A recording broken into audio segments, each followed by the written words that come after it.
Hello, welcome to back Rahul workout. Jantar Mantar पर बहुत heavy protection शुरू है और साथ ही साथ मैं भी सोनम वांगचुक हूँ, मैं भी कॉकरोच हूँ, ऐसे प्रदर्शन के नारे लग रहे हैं।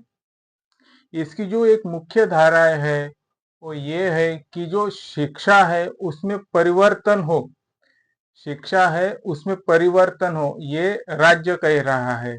पर लोग जो है अभी वो रिफॉर्म की तरफ जाते हैं। अभी लोगों को जो स्टूडेंट है उन्हें सिर्फ आश्वासन नहीं चाहिए, क्योंकि स्टूडेंट को देश अपने हाथों में लेना है, देशों का कारोबार अपने हाथों से चलाना है। इसीलिए जो जेन जेट जो प्रोटेक्शन है वो सड़कों पर उतर आया है। जेन जेट यानी ये जो नई पीढ़ी है, 30, 35, 25, 20 से ऊपर वाली, 40 तक आने वाली जो इस एज ग्रुप के है, इसे जेनजेट कहा जाता है। और सोशल मीडिया के थ्रू ये बहुत व्यापक पैमाने पे फैलता है। तो जो आज ये प्रोटेक्शन हो रहा है उसके पीछे सबसे बड़ा मेन रीजन है समाज।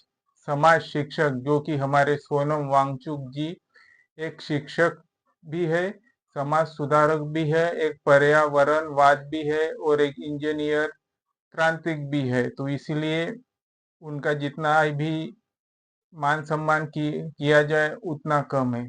फिर इस पे संविधान क्या कहता है अगर 20 तारीख को प्रोटेस्ट होती है तो? भाग 18 संविधान का ये कहता है कि इमरजेंसी प्रोविजन, आनी बानी की तरतूद लगाई जाए। क्या भारत में अभी आनी बानी शुरू नहीं है?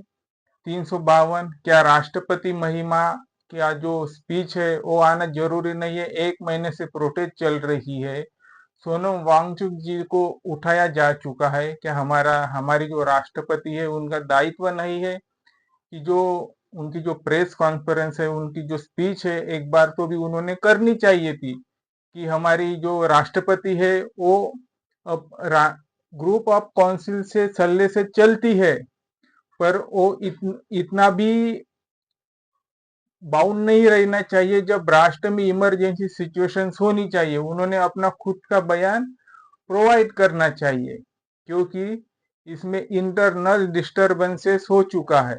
पहले इंटर जो शब्द था, इंटरनल डिस्टरबेंसेस से 1978 के पहले था। अभी उसकी जगह आर्म रिबिलियन आया, मतलब सशस्त्र विद्रोह, जो कि पुलिस स्टूडेंट के साथ कर रही है, मारपीट कर रही है, तानाशाही कर रही है, गुंडागर्दी कर रही है। क्या ये बात सच है?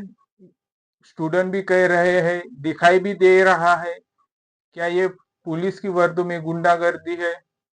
तो इसमें भी अभी जो आर्टिकल 355 है वो कह रहा है ड्यूटी ऑफ द यूनियन, कि संघ का दायित्व होगा, कर्तृत्व होंगी कि वो external aggression and arm rebellion से सुरक्षा करे।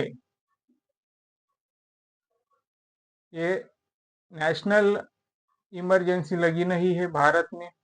स्टेट में क्या कहता है fundamental duties? To uphold the noble cherish ideas, inspire of freedom, struggle for freedom. 51 A article का उसका क्लाउस भी कह रहा है कि जो आदर्श है, जो पुरस्कृत है, वो प्रेरित है किन्हें? नोबेल आइडियाज को। नोबेल आइडियाज को किसके लिए? स्वतंत्रता के लिए। आज वही जो स्टूडेंट है स्वतंत्रता की मांग कर रहे हैं। मैंने सरकार को भी बार बार कहा हूं कि आपकी ड्यूटीज है कि आप फंडामेंटल राइट और डायरेक्ट टू प्रिंसिपल के साथ जुड़े रहिए, वो आपके लिए महत्वपूर्ण था। ना ही धर्म में जाइए। तो ऐसा ही होता है समाज परिवर्तन में। समाज परिवर्तन में ऐसा ही होता है। हमारे नासिक में भी महाकुंभ महामेला होने वाला है। पेड़ों की कटाई बहुत होने की संभावना है या कुछ हो चुकी होंगी, तो इस पर भी कुछ अमलबजावनी करने की जरूरत नहीं है। इसके भी चलते स्टूडेंट नाराज है और ये भी एक मुद्दा है पर्यावरण का। पर्यावरण का मुद्दा अहम है क्योंकि हम पेड़े काट रहे हैं किसके लिए? महाकुंभ महामेला के लिए।